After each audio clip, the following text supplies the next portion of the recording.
More than a day, less than a week. The special session ended on Monday with lawmakers taking action on a handful of bills, including budget patches, police reform, and some small business relief. Was it too much? Was it not enough? Here to talk through it is our Line Opinion panel. I'm joined by Line regular and UNM law professor Serge Martinez. Frequent guest and owner of Vox Optima Public Relations, our friend Merritt Allen is with us as well. And we welcome another guest we haven't seen in a while, Rachel Sams. She's editor of Albuquerque Business First. Let's start with money. Rachel, I'll start with you, specifically the budget bill. You know, the budget bill followed or set the pattern of patching holes and looking not to fix the entire problem, but give the legislature room to maneuver in January. Was that a wise approach? So that is just a really difficult tightrope that the legislature had to walk this year. And that was something that you really heard legislators saying, once we fix this year in this hole that we're in now, we have to assume that there's going to be another gigantic hole next year. So how can we help the situation financially the most? How can we do the least damage and get ourselves ready for whatever might happen next? And that's a lot to try to do in 3 or 4 days. So that's definitely a race to the finish. Good point there. Merritt, you know, they're counting those federal dollars, but that only goes so far. One-time cuts, that only goes so far. You know, state agencies are operating in this environment of, you know, trying to plan to spend. How sure do they leave the public after this special? Well, in the intro you asked, was it too much? Was it not enough? It was both. Okay. I'm so frustrated with the budget. You know, we had $300 million in found money that turned into the Early Childhood Trust Fund. Mm-hmm. And now we're going to patch it with cash reserves. Okay, this is not the time to start a new trust fund. It's a wonderful idea. Now is not the time to cut infrastructure projects because those create jobs. And certainly now is not the time for punishing school districts for getting CARES Act money. I think that's the thing that really upset me most about the budget is, oh yeah, we're counting on federal dollars unless you're a local school district, and then we're going to cut your budget by the amount you got from the feds. I just think that's lousy. What's your sense of next January? Do you have an early feel for it? Because I'm seeing collisions here. Go ahead. I'm sorry. I said dysfunction. I see complete dysfunction. The end of John Arthur Smith's tenure as Senate Finance Chair. I said this in a recent column. It's really on Republicans. The Democrats are moving toward a more progressive, which is a more spending mindset. Mm-hmm. And Republicans can't stamp their feet and wait to be treated fairly. They've got to get the numbers. They've got to get the seats so that they can have meaningful dialogue and get some bills passed. Good point there. Hey, Serge, any sense if the economy is going to bounce back before January? Any guesses there? Because that could change the dynamics of the conversation come January, one way or the other, meaning if it doesn't bounce back, it's a different conversation as well. But what's your sense of that? I mean, you know, that's the $1.7 billion question. Right. I think, you know, I regret to say that I'm more pessimistic than I was just a couple weeks ago, having seen sort of, you know, the trending numbers around coronavirus and whatnot. I was one of the folks who thought, okay, by the fall, we'll sort of be back on our feet and things will be getting back into action. They canceled the balloon fiesta. I mean, you know, all signs point to it is really going to get rougher before it gets better. And I'm got to throw the state fair. I really hope I'm wrong. Mm-hmm. That's right.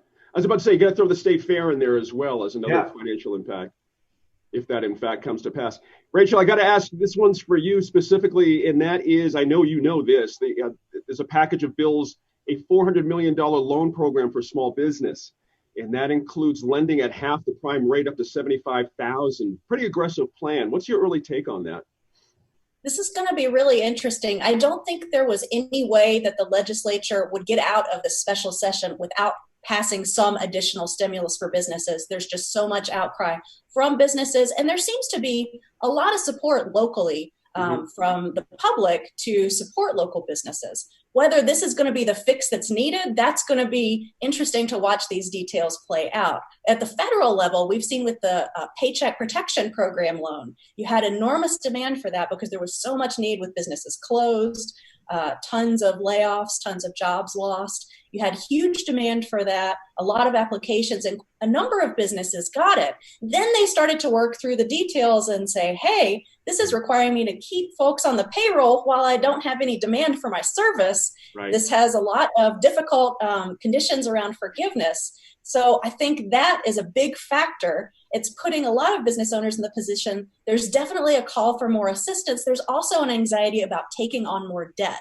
And speaking of what might happen to the economy next, I hear a lot of business owners really concerned that if there is a second wave of coronavirus in the fall and there are repeated shutdowns of businesses, if businesses have to shut down again, what position does that leave them in? So I'm seeing business owners doing some complicated math and trying to figure out, okay, if I apply for this loan, if I get it, how do I work through my cash flow so that I can stay solvent and keep from laying off people if I have to shut down again? So it's a tough one.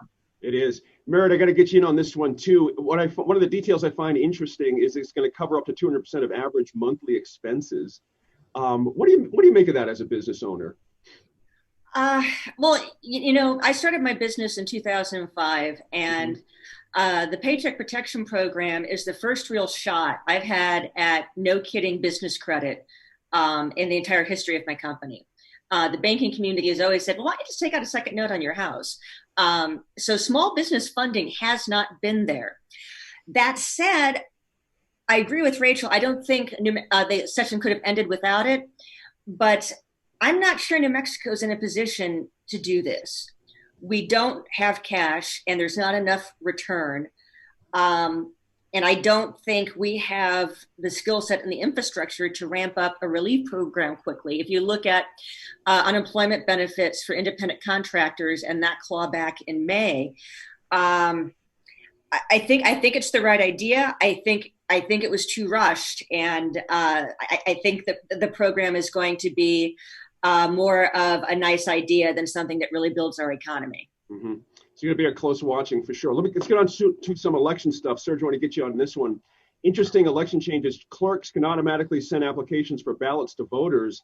But early on, a Senate committee stripped out the part that would have let them send absentee ballots, eliminating a step in that process. And that's what the Supreme Court case was about. What was your sense of that? It really was an interesting football to watch being kicked around. Yeah, I mean, I was disappointed because I think the more people who can vote, the better. And anything that we can do to encourage that and facilitate that is what we should be doing as a state. And I hear the fear mongering of voter fraud. That's not proven to be a real thing.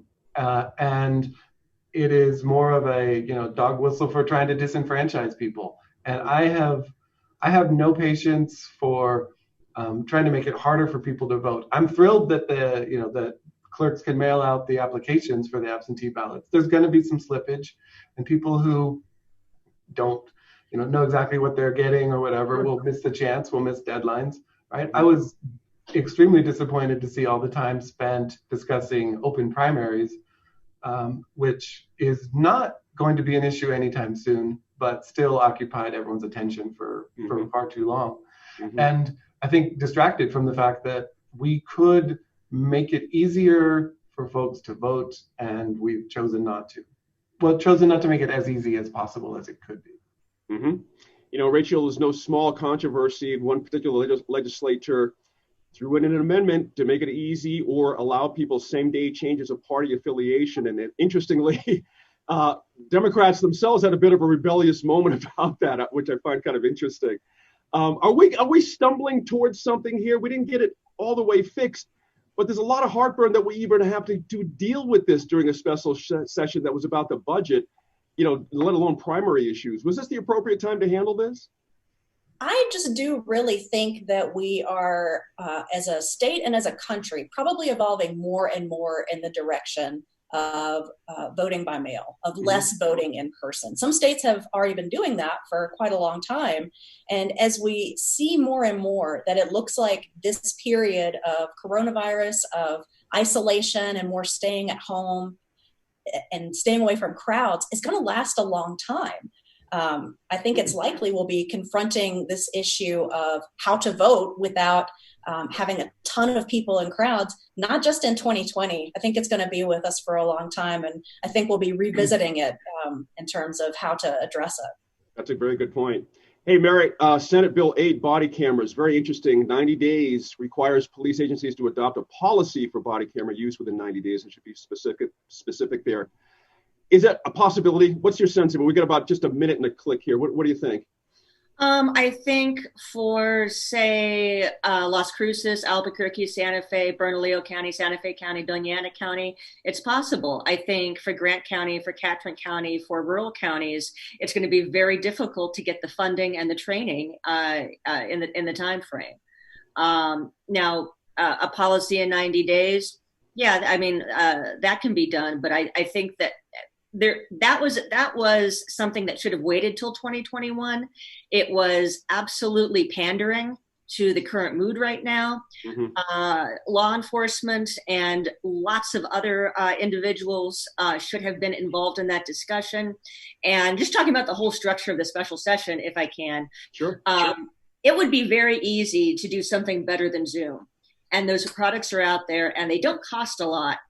And by limiting participation, by going off of Zoom, by not even giving the Republicans the login code on the first day, that really, to me, compromised the session. I have to agree with you. There are other products out there besides Zoom that are more professional, quote unquote, that could have been used here. No doubt about it.